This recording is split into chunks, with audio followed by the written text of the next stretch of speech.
And ang good news pa ito sa inyo mga kapiksi, kasi ito yung sobrang gaganda ng inyong energy mga kapiksi, kasi sabi ko nga, there's another chance for you na ipagkakaloob ni universe yung mga pangarap mo, pwedeng matupad mga kapiksi, and magdadala ito ng abundance, kasaganaan, money sa inyo. So kung meron kayong mga special skills mga kapiksi na dinededma nyo, baka magaling kayong kumanta, baka magaling kayong mag-drawing, baka magaling kayong manahe, pero dinededma nyo, hindi nyo siya ine-enhance, tinatabi nyo lang, baka this is the best time for you, no?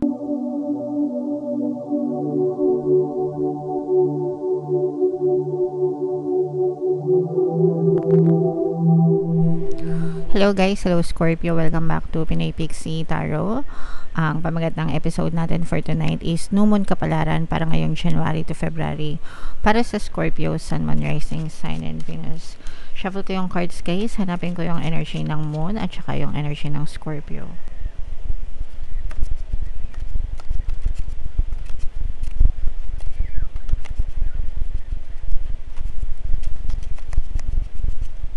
So, ito yung energy ng Moon guys. Ngayon naman hanapin natin yung energy ng Scorpio.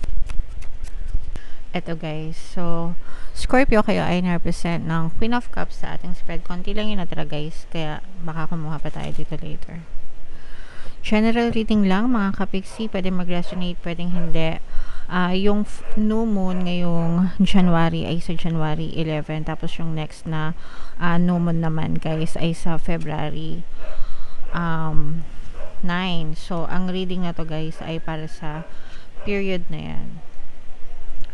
So, may positive dito guys, may negative, pero mas marami yung positive mga kapisi, kasi eto nakikita natin ay magkakaroon kayo ng pagbangon, no? Parang bibigyan kayo ng chance ni universe, Scorpio, ngayong new moon season na unang-una, makabangon kayo dun sa mga failure nyo. Kung meron kayong mga failure, may mga mistakes kayo guys, especially pagdating sa kaperahan. Let's say for example, nagkaroon kayo ng maling investment, na-scam kayo, or nalugay yung negosyo nyo, mga ganong klase na failure mga kapiksi. Parang ngayong new moon season, bibigyan ka ng chance ni universe na makatayo ulit at makabawi. Okay, so syempre guys, yung pagbangon naman, yung pag-recover naman, hindi naman yan biglaan na instant, no?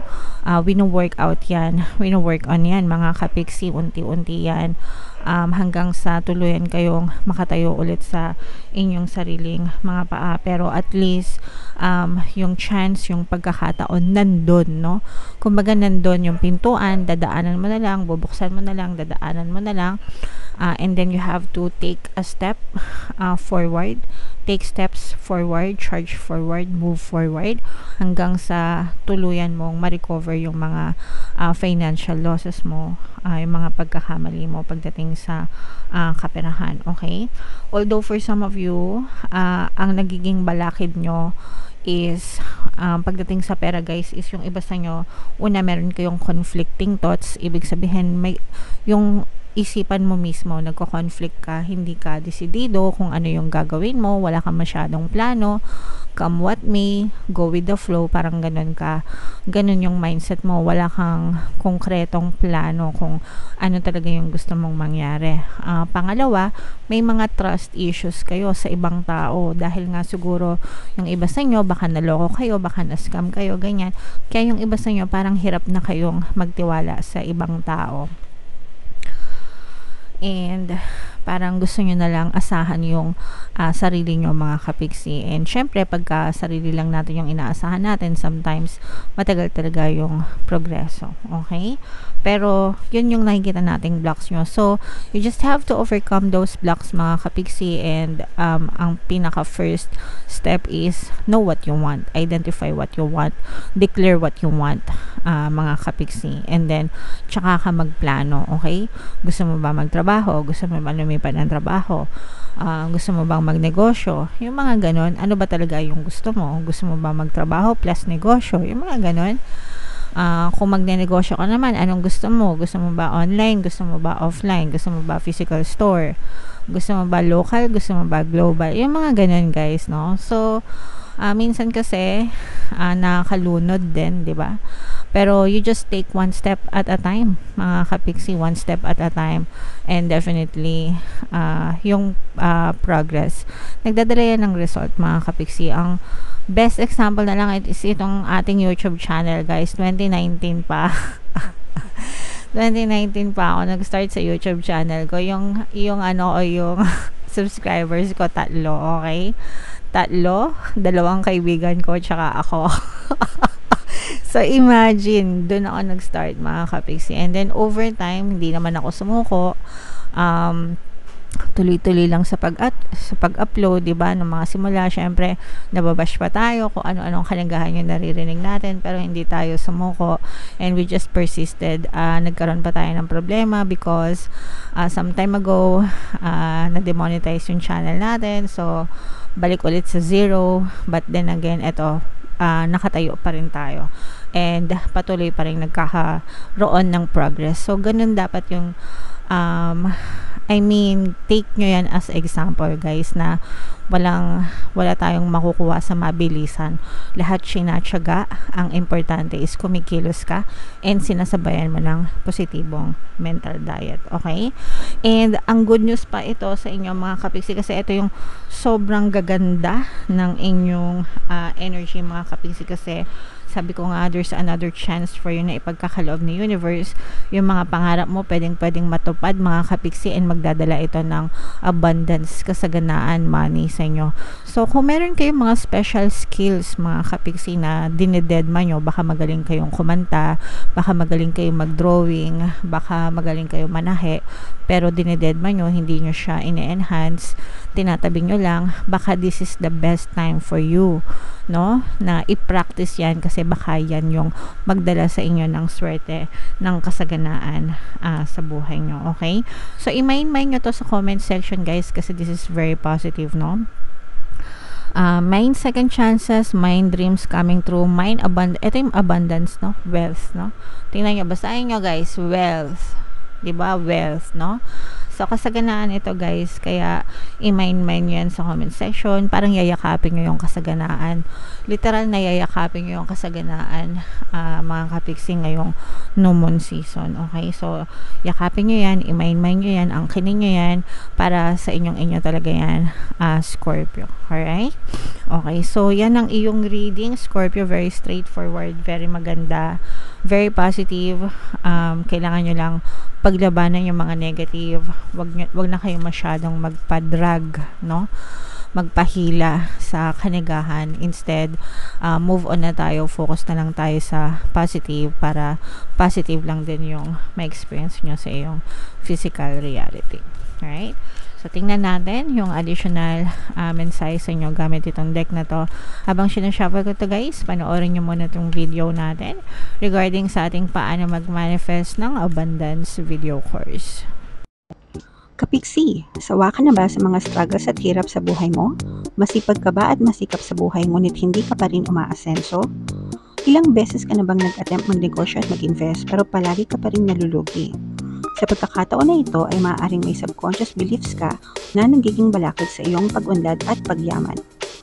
Introducing, paano mag-manifest ng abundance video course. Dito ay matututunan mong ma-overcome ang mga balakid mo para tuluyan ka ng umunlad, umasenso, sumagana, maging matagumpay, successful at maswerte sa iyong kabuhayan, pera, trabaho, negosyo, salapi at kaperahan ng bonggang-bongga. Dali, mag-send na ng email sa pinoypixitaro@gmail.com at simulan na ang iyong pagyaman ngayon. Alright, so sabay-sabay tayo sa pagyaman, mga kapiksi. Mag-avail na kayo ng abundance video course. Sobrang ganda talaga niyan, guys. Huwag na kayo magpaiwan. And ngayong January, meron tayong free 1 pampaswerte subliminal sa lahat na mag-avail ng course hanggang 31, mga kapiksi. Kaya mag-avail na kayo. And meron din tayo, guys, email coaching, manifest your desires using the law of attraction. If meron kayo mga specific na gusto nyong i-manifest, pwedeng love and relationship, mga kapiksi, pwedeng money or career, pwede kayo magpabook ng email coaching session with me. Mag-send lang kayo, guys, ng email sa pinoypixitaro@gmail.com.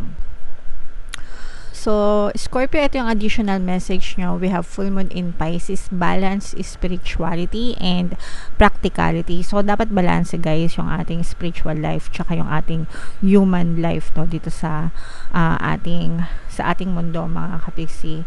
and it's time for you to find inner balance between your responsibilities, yung mga responsibility nyo sa buhay, at saka yung dreams, yung mga pangarap nyo sa buhay. Kasi syempre, di ba, meron tayong personal na obligations, no, as adults sa buhay natin, sometimes sa family natin, and then meron din kayong tawag dito, obligation para i-satisfy, i-meet yung mga dreams mo, yung mga pangarap mo, personal na pangarap mo sa buhay, di ba? So, dapat i-balance. Pwede nyo namang gawin parehas, di ba? You just have to balance your time or balance yourself para hatiin yung oras mo dun sa mga bagay na pwede mong gawin for yourself and for other people as well. Okay? So, tamang balance lang, mga kapiksi. Attune with the moon, meditate every day and see what comes to you. Answers will come. So, yung meditation guys, sobrang ganda ng nagagawa niyan sa atin. Araw-araw ako nagme-meditate, mga kapiksi, kaya sinishare ko din yan sa inyo. Kapag nagme-meditate kasi kayo, kumakalma yung isipan nyo, and importante yan sa mga nagre-reading na kagaya ko, yung pagme-meditate talaga parang kalmado and para maihatid ng malinaw yung mga mensahe sa inyo. So, even so mga kapiksi, kahit hindi ka nagtatarot reading, malaking may tutulong sa'yo ng meditation, physical, mental, spiritual, emotional, mga kapiksi na aspeto ng buhay mo. So, kung hindi ka sanay mag-meditate guys, meron tayong Tagalog guided meditation dito sa ating homepage. Hanapin nyo lang, scroll lang kayo dyan sa homepage natin sa YouTube. Makikita nyo yung Tagalog guided meditation, pampawala ng stress and anxiety. Doon kayo mag-start, magsimula kapiksi. Pakinggan nyo yun and para gumaan yung inyong paharamdam. Okay? Additional meaning nito mga kapiksi, you are in a super romantic but not super realistic state. So, sa mga kapiksi natin dyan na may mga love life, no? Super romantic pero not realistic.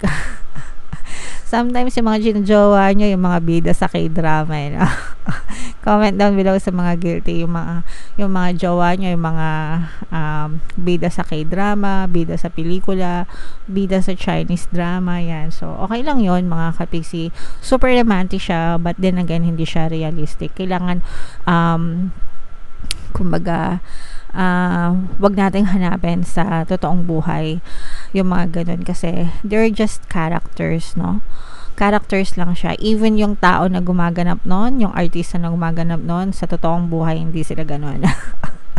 So, sinulat sila, ginawa sila para maging ganun, mga kapiksi. Okay?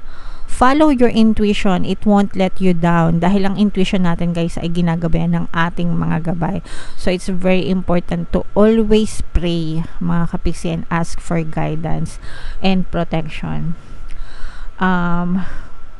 Yeah, the person you're inquiring about is your soulmate.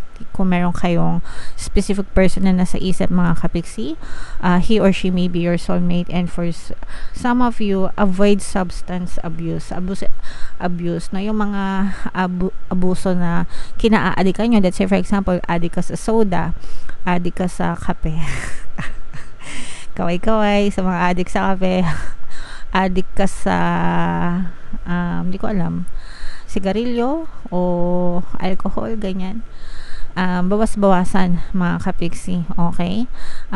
Baka harmful na sa katawan. Alright? So, yung mga alam nyo naman na harmful, hindi na yan, dapat alam nyo na yan. Hindi na yan sinasabi. Okay? So, yeah. Alagaan ang katawan, mga kapiksi. So, yan ang mga mensahe sa inyo, Scorpio, no? Ngayong new moon season, yung mga pinapamain-main ko sa inyo, guys, i-main nyo na sa comment section, i-claim nyo na. Para inyo na talaga yan ngayong new moon season. Ito yung ating 2024 kapalaran. Panoorin nyo na. Ito yung ating success stories ng paano mag-manifest ng abundance video course. Panoorin mo para yumaman ka. Ito yung ating click here to subscribe, guys, and click here to join our membership program. Thank you for liking, sharing, and subscribing. See you again next time. I love you all. Have a nice day. Bye-bye.